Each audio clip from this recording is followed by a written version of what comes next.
Hello বন্ধুরা, তোমরা কি করছো?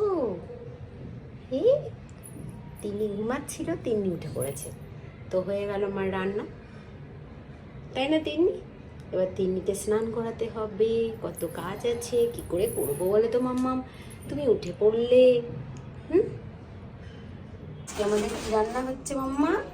আমাদের আজকে রান্না হচ্ছে বাটা মাছের ঝাল, তারপরে আছে লাউ শাক আলু দিয়ে পোস্ত, তাই তো। আর এদিকে ভাত হচ্ছে। তো সোনা মাকে চলো স্নান করিয়ে দিই।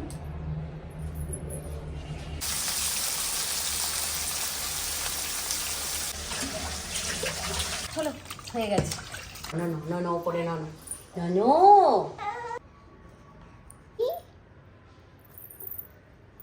হ্যালো বেবি, তিন্নি কি করছে? বুকস খাচ্ছে তিন্নি এখন বসে বসে। রান্না করতে করতে একটু জুস বানিয়ে নিলাম। আজকে আমলকি, কারি পাতা, ধনে পাতা, পুদিনা পাতা দিয়ে বানিয়েছি।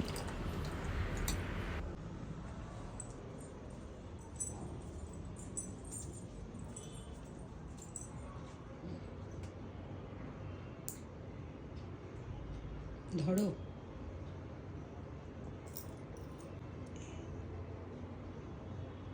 এতটা খাও, আমিও খেয়েছি অতটাই।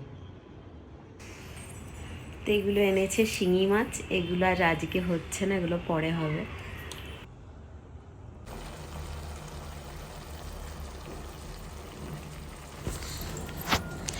তো লাস্টে একটু ধনেপাতার চাটনি বানিয়ে নেব।